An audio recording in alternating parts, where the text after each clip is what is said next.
viewers. Today we are going to discuss on critical social work. It is one of the most important and contemporary social work methods and the framework which we use today. So as you all know, in the service rendering process, initially we started with charity. And charity has been ingrained in the religious philosophy.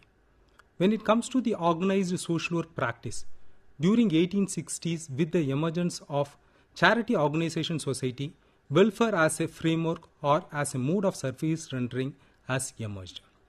But in terms of concretizing the welfare approach, it was only during the 1945 when the Labour government in UK has come to the power, it was materialized. And during that point of time, the government has taken the responsibility in terms of providing the welfare services such as health, education, employment, housing, and other aspects. Since many of the countries, developing countries, including India, were under the colonial rule of UK, United Kingdom, and they have all got independence during the 1950s and 1960s. They also followed the service rendering process and the institution mechanism, the state institution mechanism, that is the welfare state approach after their independence. And later, they felt actually instead of an welfare approach, we should move towards the development of the people. The state alone cannot provide all the requirements for the people. So they felt actually a development framework or a development approach will be more appropriate in service rendering. And they felt the health and education should be provided to the people so that they can take care of their employment and other requirements.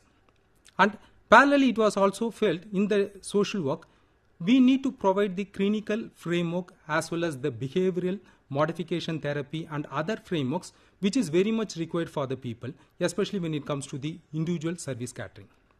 And during 1970s and 80s, it was realized not the development framework will be sufficient.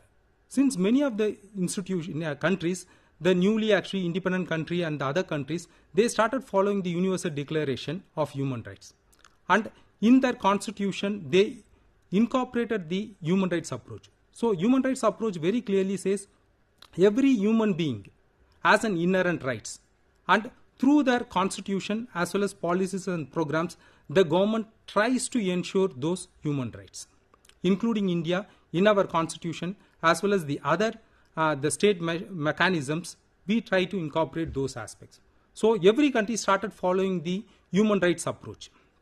And after during 90s, it was felt that we should try to improvise the human rights approach. That's where the critical actually social work came into emergence. And today's presentation, I will try to talk about critical social work. Before going into that, we need to understand the critical social work came as part of the critical theory or critical social work, social science theory. So for today's presentation, the content will be, first I will be trying to discuss on what is actually the introduction of critical theory. Secondly, I will try to discuss on the contribution of Hegel and Marx. These two people have laid the foundation for the critical theory. So later I will try to discuss on during the 20th century, what are the developments which has happened in the critical theory. Later, we will try to see what are the basic tenets of critical theory and the key aspects of the critical theory. And based on the critical theory, what the social work has tried to learn from it and what it has put it into practice. So then we will see actually what is critical social work, what are the key aspects in critical social work, and what is structural social work.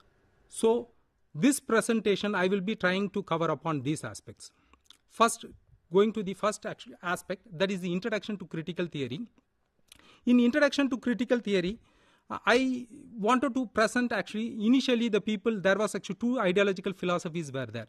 One is the idealism, the other one is the materialism. The idealist people always felt everything emerge, any phenomena in terms of understanding or in terms of actually presenting it, we need ideas. Ideas comes first. Whereas in case of the materialists, they always argued that it is not the idea which comes first. It is the material condition of the people which makes the people to understand the society or in terms of understanding any phenomena.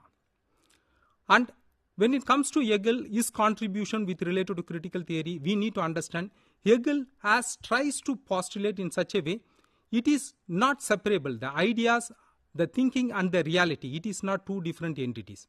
Both are in some way interrelated. If you really wanted to understand, we need to understand how the ideas, actually the thinking comes from the reality. So this is what actually Hegel's important actually postulate. Another important contribution during that period is that actually the Frankfurt School. Frankfurt School during 1930s, they brought in a new important aspect, that is the emancipatory approach. So which has really contributed in terms of the development of the people. And most recently, if you are trying to understand, there are many other recent critical theories which has emerged, starting with actually the racial theory, anti-discrimination theory, or in terms of anti-oppressive theory, feminist theory, post-structural theory, disability theory, queer theory, and radical social work theory. And all those theories have been part of or offshoots of this actually the critical theory approach only. And coming to the Hegel's contribution, as I mentioned clearly, so Hegel was the first person who tries to see or understand actually the reality and the thinking are not too different. Both of them are having some kind of a relationship. And he felt that actually the self-conscious reason enables the human to recognize actually this dialect. So if a person is having self-conscious, he could be able to see what is actually the ideas that he is having and what is the reality that he is facing and what is the connection in between these two. So which only really help a person in terms of actually moving ahead in terms of the life. So the individual thoughts are not separate from the reality. And Hegel's entire actually understanding of civilization, he proposed that it is between the antithesis and the thesis. With the emergence of these two things only, we could be able to understand the civilization. And the next important aspect with related to the critical theory is the Marx and the materialism. Though Hegel has proposed the dialectic approach, but it is commonly said Marx is the person who has been actually credited with in terms of the dialectic approach. Marx used an important aspect, that is the materialism. He tries to use materialism in terms of understanding the dialectics. So dialectics is all about actually the two extreme poles, maybe in terms of actually the haves and the have-nots, the rich and the poor. So in between these two dialectics only the world runs. That's what the understanding of Marx. So Marx, the whole postulate is about actually the means of production. And the economic condition or the material is become the base in terms of the Marx postulate. So Marx, for him, it is the one end, it is the proletariat, on the other end it is the bourgeois. And for him, he said actually the material condition of the people, that is the working class, it all depends upon actually their thinking process. They try to alienate themselves, and whatever they create, whatever is being produced in the world, they see that it is not they have created it, and they don't have any share in it, and they don't recognize the true position. And he felt that the self-consciousness of the people only can make them realize that their contribution with related to the means of production. And once they get the self-consciousness, then automatically the people will come together and they will revolt against their domination and they will try to take their respective position. This is what actually Marx tries to propose. And during the 20th century, there were a lot of developments which has happened in the critical actually approaches, especially with related to the dialectics. And during those times, we can see there is the first thing in terms of understanding the social order. So many people try to understand what is the social order, where the people have been kept within the society, either in terms of the class or in terms of the race or in terms of the other identities which they are having, how they have been actually kept in the social order. And the second thing is that based on the social order, what kind of a power relations which exist. So some of the people have been given more power depending upon their actual position in the social ladder, whereas some other have been given a lesser position because they fall below in the social order. And this determined the relationship of the people. And the people, those who are on this higher end of the social ladder, they were getting all the powers, all the privileges, whereas the people in the lower social order, they have been actually not getting any of those privileges. And he felt that actually the rational social consciousness of the people only can really bring in the change, and it becomes the precursor for any change. And it was also very clearly felt that actually the people's participation is very, very important in terms of bringing in any change. And it has been very well argued out that any change is possible only with the active participation of the people. And next, we need to understand some of the basic tenets of critical theory. The first one is that majorly the critical theory always stand along with the oppressed and the impoverished people. And the second thing is that there is a dialectic relationship which is very much important, especially between the worker and the service receiver. And the third one, it is been recognized that the role of economic, social and political system in shaping the individual's experience and social relations. So it is felt without these basic tenets, it is very, very impossible in terms of moving ahead with the critical theory. And the next important thing is the key aspects of critical theory. The first one is the domination in structure is structural, yet also personally experienced. So the people, though in the social order, some of the people have been kept higher and kept lower, though the structure functions, but the repercussion of this order and the power which is being experienced by individual people differently. The ruling class, they could be able to enjoy certain actually privileges in terms of posing certain exploitation among the people, those who are in the lower actually social order, in the name of self-discipline and self-deception. Because of this, they could be able to enjoy certain actually privileges. And the second one is the false consciousness.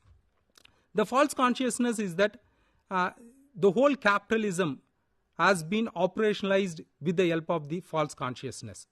So the member of the society cannot recognize that social relations are in fact actually historically constructed and therefore transformable. So the people always felt what is their position in the social order, it will remain the same. And it has been actually historically provided there is no possibility for transformation or change in that particular actually social order. And because of this, there was an emergence of critique in the positivism. Positivism always says you have to actually, whatever is existing, it is actually on the basis of science. So you cannot be able to question that. And you should take it as a fact in terms of actually continuing your life. And this particular thing has been questioned. And it has been said that actually it is just a fact, a piece of actually theory, and which needs to be, it's a piece of actually history. And it can be always changed. So only thing which is required is that the people's actually consciousness and the people's actually willingness to question it and the people's willingness to move forward.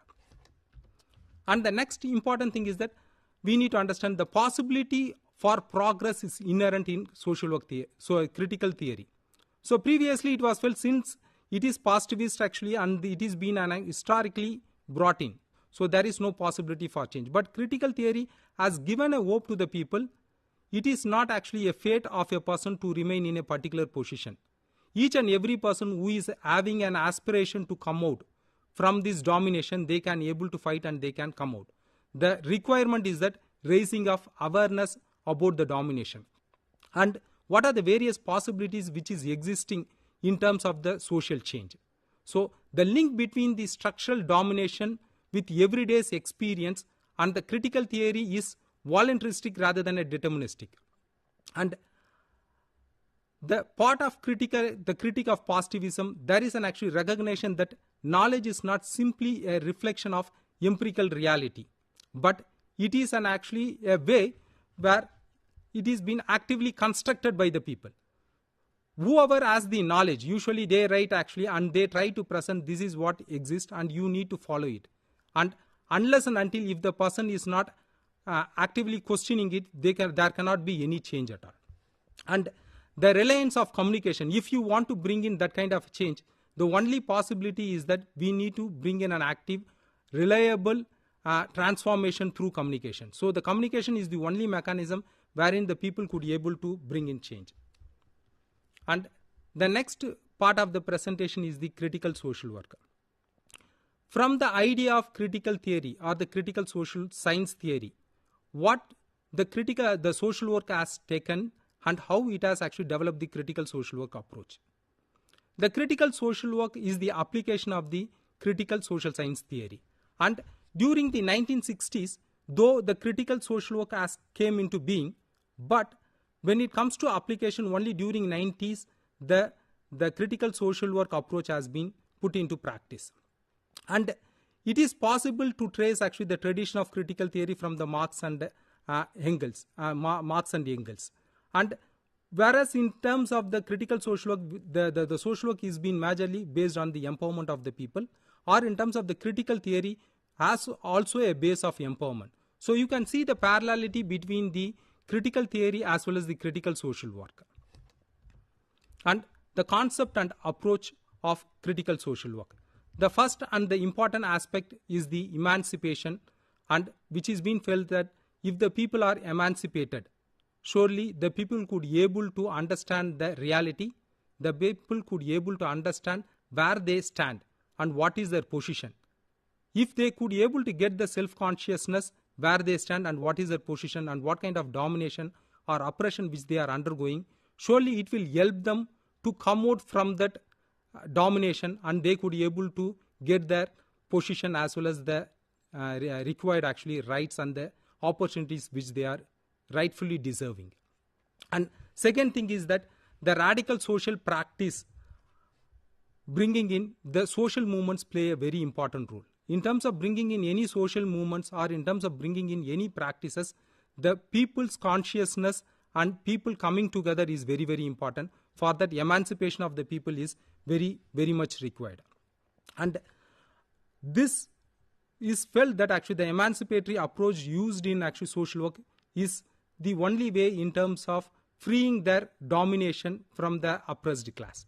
And the key aspects of the critical social works are, it tries to open up a dialogue with the prevailing socio-economic condition. And once there is an actually opportunity in terms of understanding their socio-economic condition and culturally where they have been, it is possible for the people to question the existent, actually question the inequality which is being faced by them.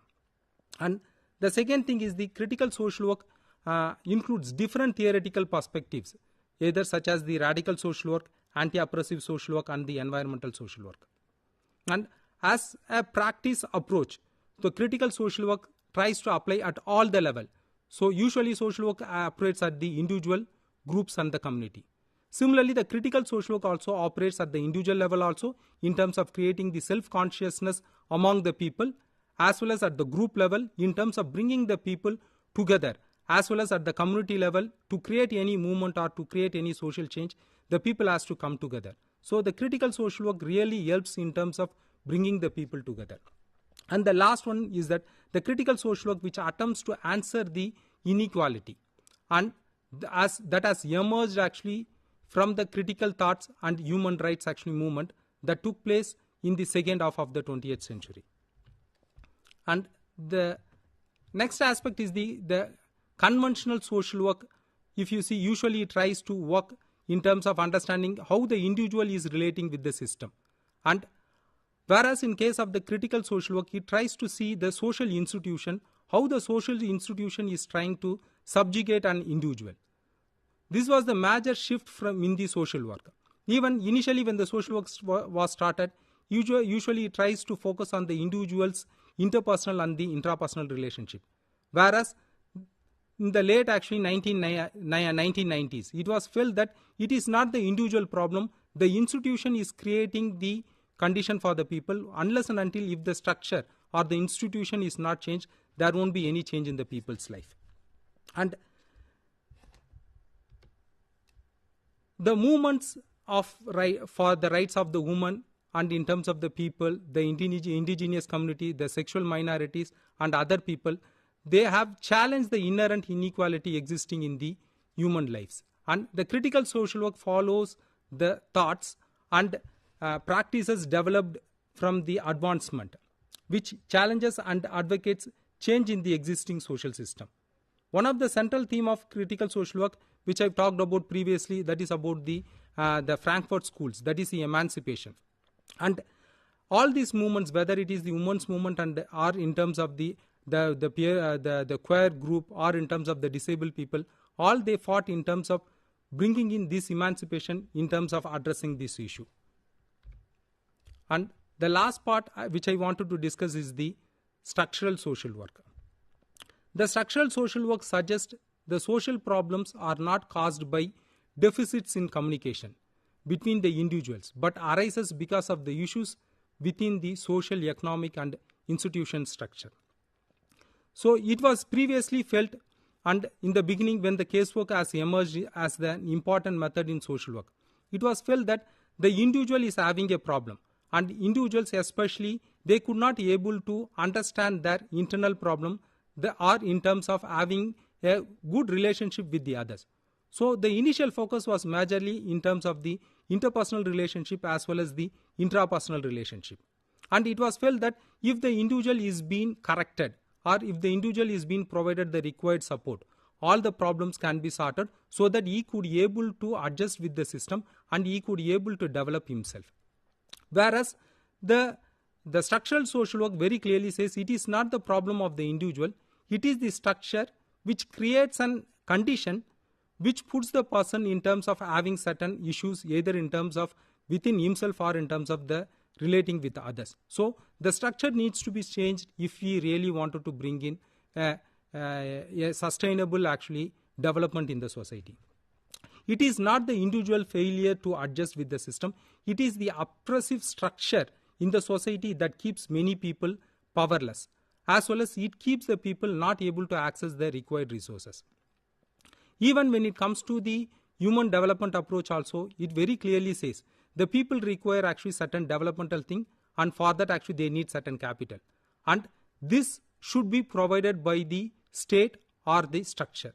When they are deprived of those actually resources, then the condition of the people will be worsened.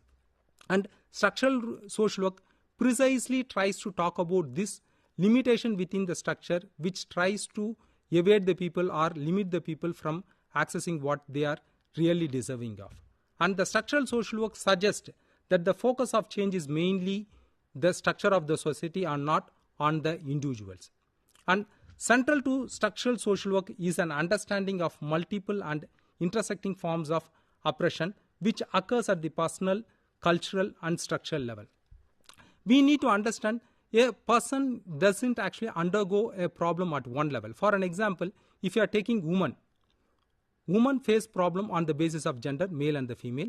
If you try to overlap with another layer, woman from an actually a poor condition or from a poor family. So she is having an actually problem on the basis of gender as well as on the basis of actually class, economic condition. If you try to further impose another one more layer, that is woman from the Dalit or an actually a Muslim community, then there is an actually interlap of many layers, a woman on the basis of an actually a gender, an economic condition as well as an coming from an actually a marginalized community or from a section.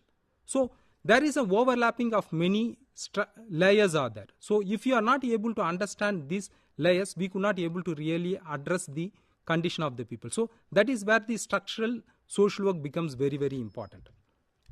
And conventional social work usually operates within the existing actually social institution, which tries to assist individuals in adjusting and adopting the status quo in terms of fulfilling their structures into the structures. In contrast, if you see the critical social work, that existing actually social institution cannot adequately meet the human needs and instead work towards the fundamental structural transformation.